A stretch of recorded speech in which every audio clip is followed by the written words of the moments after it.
Hello, வணக்கம். Welcome to my channel carbon. இன்னைக்கு Arab கண்ட்ரியில ஃபேமஸான மந்தி பிரியாணி தான் நம்ம பார்க்க போறோம். வாங்க வீடியோக்குள்ள போகலாம்.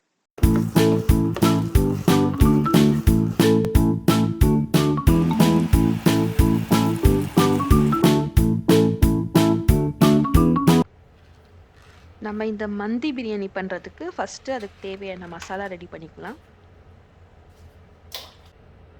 1 டேபிள் ஸ்பூன் சீரகம், 1 டேபிள் ஸ்பூன் மிளகு, 1 டேபிள் ஸ்பூன் தனியா, 2 பீஸ் அளவுக்கு பட்டை, 1 ஸ்டார் அனீஸ், ஒரு 8 பீஸ் போல லவங்கம், 2 ஏலக்காய், கடைசியா ஒரு ஜாதி பத்திரி. இது ஆப்ஷனல் தான். நீங்கள் இது இருந்தால் ஆட் பண்ணிக்கலாம். அப்படி இல்லைன்னா மற்ற மசாலா எல்லாமே ஆட் பண்ணிவிட்டு ஒரு 2 மினிட்ஸ் போல் இது மீடியம் ஃப்ளேமில் நல்லா வதக்கி எடுக்க போகிறோம். மந்தி சிக்கன் பிரியாணிக்கு இது ஒரு மெயின் மசாலாவாக இருக்க போது. ஏன்னா நம்ம இந்த சிக்கன் பிரியாணிக்கு எந்த ஒரு ஸ்பைசஸும் ஆட் பண்ண போகிறது கிடையாது. இந்த ஒரு மசாலா மட்டுமே இந்த பிரியாணிக்கு போதுமானது. ஏன்னா மந்தி பிரியாணி அப்படின்னால எந்த இதுவும் ஸ்பைசஸும் இல்லாமல் பிளெயினாக அந்த சிக்கனோட ஸ்டாக் வச்சே நீங்கள் குக் பண்ணக்கூடியது தான் இந்த மந்தி பிரியாணி.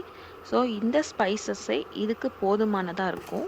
உங்களுக்கு தேவைப்பட்டால் நீங்கள் வெறும் மிளகாய் தூள் குக் பண்ணும்போது ஆட் பண்ணிக்கலாம். அது எப்போ ஆட் பண்ணோம் அப்படின்றது குக் பண்ணும்போது கண்டிப்பாக சொல்கிறேன். நம்ம மந்தி பிரியாணியோட ஸ்பைசஸ் எல்லாம் ரெடி ஆயாச்சு, நல்லா வதக்கியாச்சு. உங்களுக்கு அந்த வதக்கும் போதே பார்த்தீங்கன்னா நல்லா உங்களுக்கு ஒரு ஸ்மெல் கிடைக்கும். இந்தளவுக்கு நீங்கள் வதக்கி எடுத்ததுக்கப்புறமா இதை நம்ம மிக்சியில் போட்டு நல்லா பவுடராக நைஸ் பவுடராக அரைச்சி எடுத்துக்கலாம். இந்த அளவுக்கு நீங்க தண்ணி ஊத்தாம நல்ல நைஸா நீங்க மிக்ஸியில அரைச்சு எடுத்துக்கணும். அப்பதான் உங்களுக்கு இந்த மசாலா எல்லாமே பிரியாணில கரெக்ட்டா போய் பைண்ட் ஆகும். நம்ம மசாலா எல்லாமே ரெடி பண்ணியாச்சு. அடுத்ததா நம்ம பிரியாணி ஸ்டார்ட் பண்ணிடலாம். இன்னைக்கு நான் 1/2 கேஜி பிரியாணி செய்ய போறதுனால அதுக்கேத்த மாதிரி ஒரு பெரிய பாத்திரமா எடுத்துட்டு 100 ml ஆயில் ஆட் பண்றேன். நீங்க கடலெண்ணெய், சன்ஃப்ளவர் ஆயில் எந்த ஆயில் வேணா நீங்க யூஸ் பண்ணிக்கலாம். நான் இன்னைக்கு கடலெண்ணெய் தான் எடுத்திருக்கேன். எண்ணெய் நல்லா சூடானதுக்கப்புறமா 2 பிரிஞ்சி இலை ஆட் பண்ணிக்கலாம். அடுத்ததாக 10 போல பூண்டை இந்த மாதிரி பொடியாக நறுக்கி வச்சுருக்கேன், அதையும் ஆட் பண்ணிக்கலாம். குட்டி குட்டியாக நறுக்குன 2 பச்சை மிளகா, கடைசியாக ஒரு பெரிய சைஸ் அளவுக்கு வெங்காயம், அதையும் ஆட் பண்ணிவிட்டு நம்ம இதை நல்லா ஃப்ரை பண்ண போகிறோம். வெங்காயோட கலர் நல்லா சேஞ்ச் ஆகிற வரைக்கும் நம்ம வதக்கி எடுக்க போகிறோம். அவ்வளோதான். இதுதான் மந்தி பிரியாணியோட மொத்த ஸ்பைசஸும் இவ்வளோ தான் நம்ம ஆட் பண்ணியிருக்கோம். இவ்வளோ தான் ஆட் பண்ண போகிறோம். இதுக்கப்புறம் நம்ம எதுவுமே ஆட் பண்ண போகிறது கிடையாது. ஏன்னா நம்ம நார்மல் பிரியாணினா தக்காளி, அதுக்கப்புறமா நம்ம மிளகாய் தூள், தேவைப்பட்ட பிரியாணி மசாலா இதெல்லாம் ஆட் பண்ணி தான் நம்ம நார்மல் பிரியாணி செய்வோம். ஆனால் இதுக்கு அந்த மாதிரிலாம் ஒன்றும் ஸ்பெஷலாக செய்ய வேண்டிய அவசியம் இல்லை. நம்ம ஆல்ரெடி நம்ம மசாலா அரைச்சி வச்சுருந்தோம் இல்லையா, ஸோ அது மட்டுமே இதுக்கு போதுமான ஸ்பைசஸ் கொடுக்கும். ப்ளஸ் நம்ம இந்த பச்சை மிளகா வேறு நம்ம ஆட் பண்ணியிருக்கோம். இந்த பச்சை மிளகாவே இதுக்கு தேவையான ஸ்பைசஸ் எல்லாமே உங்களுக்கு தரும். உங்களுக்கு தேவைப்பட்டால் இதுக்கப்புறமா நம்ம தண்ணி ஆட் பண்ணுவோம். அந்த ஸ்டேஜில் லைட்டாக நீங்கள் சில்லி பவுடர் ஆட் பண்ணிக்கலாம். ஆனால் அது தேவைப்படாது. உங்களுக்கு இந்த ஸ்பைசஸே ரொம்பவே கரெக்டாக இருக்கும். நம்ம ஆட் பண்ணுற அந்த 1/2 கிலோவுக்கு இது கரெக்டாகவே இருக்கும். இதான் அரப் கண்ட்ரிலே ரொம்ப ஃபேமஸான ஒரு பிரியாணி. அப்படியே மைல்டாக இருக்கும். உங்களுக்கு ஸ்பைசஸ் எதுவுமே இருக்காது. ஆனால் டேஸ்ட் பார்த்திங்கன்னா ரொம்ப சூப்பராக இருக்கும். நம்மளோட வெங்காயம் எல்லாம் நல்லா வதக்கியாச்சு. இந்த அளவுக்கு நீங்கள் வதக்கினா தான் அந்த பிரியாணிக்கு ரொம்பவே டேஸ்ட்டாக இருக்கும். அடுத்ததாக 1 டேபிள் ஸ்பூன் இஞ்சி பூண்டு விழுது ஆட் பண்ணுறோம். ஆட் பண்ணிட்டதுக்கப்புறமா ஜஸ்ட்டு ஒரு 5 செகண்ட் போல் அதை மிக்ஸ் பண்ணி விட்டால் போதும். ரொம்ப போட்டு வதக்கினீங்கன்னா அதோட ஸ்மெல் போயிடும். ஜஸ்ட்டு நம்ம மிக்ஸ் பண்ணி விட்டுக்கலாம்.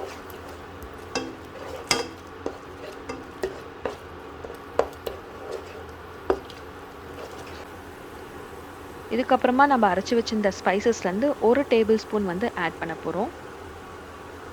அடுத்ததாக ஒரு 1/4 டேபிள் ஸ்பூன் கம்மியாகவே மஞ்சள் தூள் ஆட் பண்ணிக்கோங்க. ரொம்ப அதிகமாக ஆட் பண்ண வேணாம். ரொம்ப அதிகமாக ஆட் பண்ணிங்கன்னா லெமன் ரைஸ் மாதிரி ஆகிடும். அதனால் கொஞ்சமாக ஆட் பண்ணிக்கலாம். தேவையான அளவு உப்பு ஆட் பண்ணதுக்கப்புறமா ஜஸ்ட்டு நம்ம மிக்ஸ் பண்ணி விட்டுக்கலாம். ஆல்ரெடி நம்ம மசாலா எல்லாமே வதக்கி ஆட் பண்ணியிருக்கனால, நம்ம அந்த அளவுக்கு நம்ம குக் பண்ண வேண்டிய அவசியம் இல்ல. ஜஸ்ட் நம்ம மிக்ஸ் பண்ணி விட்டுட்டு, 1 லிட்டர் போல தண்ணிய வந்து நான் ஆட் பண்றேன். நம்ம சேர்க்க போற 1/2 கிலோ ரைஸ்க்கு இந்த 1 லிட்டர் வந்து கரெக்ட்டா தான் இருக்கும். அடுத்ததா ஒரு ட்ரை லெமன் வந்து ஆட் பண்ண போறேன்.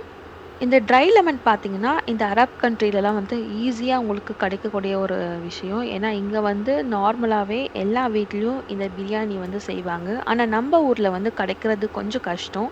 அதனால நார்மலாவே நீங்க லெமன வந்து ஒரு 10லருந்து 15 நாளுக்குள்ள நீங்க காய வச்சு எடுத்தீங்கன்னா, இந்த மாதிரி உங்களுக்கு ட்ரை லெமன் வந்து கிடைக்கும். இந்த மாதிரி நீங்க ட்ரை லெமன் ஆட் பண்ணும்போது தான், உங்களுக்கு அந்த ஃப்ளேவர் வந்து உங்களுக்கு நல்லாவே உங்களுக்கு இறங்கும். நல்லாவும் ஸ்மெல் வந்து உங்களுக்கு இருக்கும். அதனால கண்டிப்பா வந்து இந்த ட்ரை லெமன் ஆட் பண்ணணும்.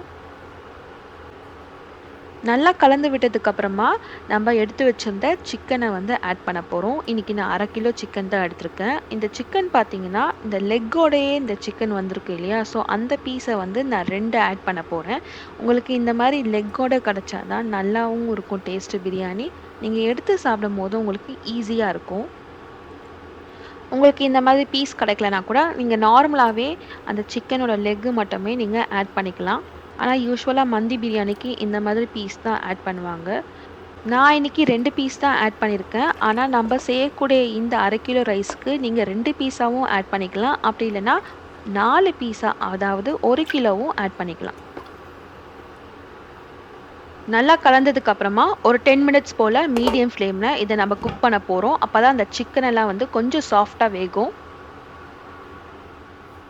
ஒரு 10 மினிட்ஸ்க்கு அப்புறம் பார்த்தீங்கன்னா, நம்ம சிக்கன் எல்லாமே நல்லா சாஃப்ட்டா வெந்திருக்கும். அந்த சிக்கனோட சாரெல்லாம் பார்த்தீங்கன்னா, அந்த தண்ணீல வந்து நல்லா இறங்கியிருக்கும். இந்த சிக்கன் பார்த்தீங்கன்னா, ஒரு 60% வந்து நல்லா இந்த தண்ணீல வந்து வெந்திருக்கும். அதோட சாரெல்லாம் வந்து நல்லாவே இந்த தண்ணீல இறங்கியிருக்கும். அடுத்த ஒரு 40% வந்து நம்ம ஃப்ரை பண்ணி தான் எடுக்க போறோம். ஸோ, இப்ப வந்து இந்த சிக்கன வந்து ஒரு பிளேட்ல வந்து செப்பரேட்டா எடுத்து வச்சுக்கலாம்.